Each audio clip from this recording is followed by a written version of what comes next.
wassalatu wassalamu ala asyrofil mursalin wa ala alihi washabihi ajmain amma ba'du. Perkenalkan, nama saya Rizky Amarudari. Saya dari kelas Administrasi Publik. Di sini saya akan menjelaskan hasil UAS Etika Administrasi Publik.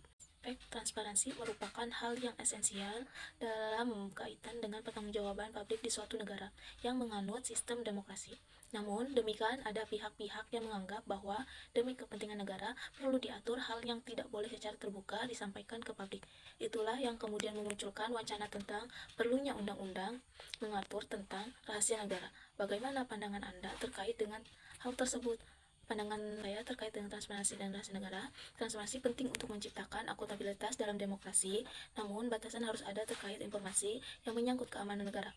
Prinsip transparansi dapat diintegrasikan melalui kebijakan publik yang memperhatikan kepentingan umum tanpa mengorbankan kerahasiaan negara, seperti dengan mekanisme audit dan laporan berkala. Jelaskan hubungan antara prinsip transparansi dalam penyelenggaraan pemerintah dengan aspek kepentingan umum dalam penyusunan dan pelaksanaan kebijakan publik. Hubungan antara transparansi prinsip dalam penyelenggaraan pemerintah dengan kepentingan umum dalam penyusunan dan pelaksanaan kebijakan publik adalah sebagai berikut. Yang pertama, transparansi sebagai pilar akuntabilitas. Transparansi memungkinkan masyarakat untuk mengetahui proses dan alasan di balik pengambilan keputusan pemerintah. Hal ini penting agar kebijakan yang dihasilkan benar-benar sesuai dengan kebutuhan dan aspirasi publik hingga melindungi dan memenuhi kepentingan umum.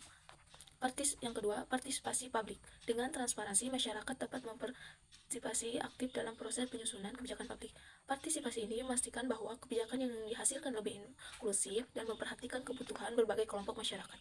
Yang ketiga, pencegahan korupsi dan penyalahgunaan kekuasaan. Transparansi mengurangi peluang melindungi kekuasaan karena pemerintah memperbolehkan masyarakat. Hal ini menjamin bahwa kebijakan yang dibuat benar-benar dirancang untuk kepentingan umum, bukan untuk kepentingan pribadi atau kelompok tertentu. Yang keempat, kepercayaan publik. Ketika pemerintahan transparansi, kepercayaan masyarakat terhadap pemerintahan meningkat.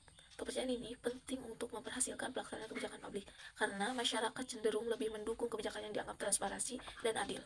Yang kelima, efektivitas kebijakan.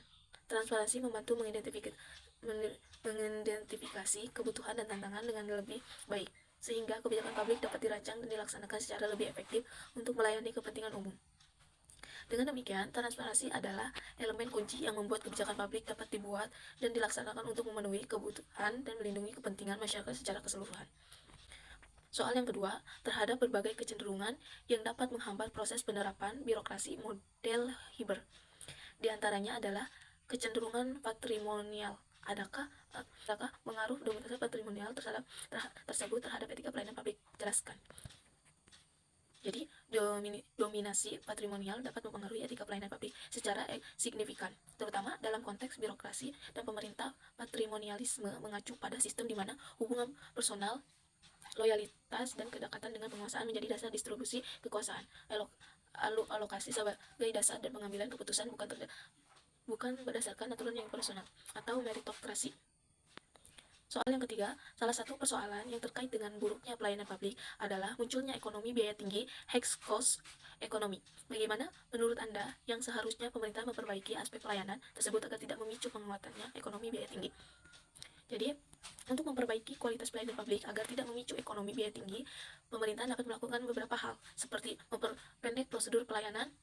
Yang kedua, mempercepat waktu penyelesaian. Yang ketiga, menurunkan biaya pelayanan. Yang keempat, meningkatkan kualitas produk pelayanan. Yang kelima, menyiapkan sarana dan prasarana. Yang keenam, meningkatkan kompetensi petugas memberi pelayanan. Cukup sekian dari saya, kurang dan lebihnya mohon maaf. Assalamualaikum warahmatullahi wabarakatuh.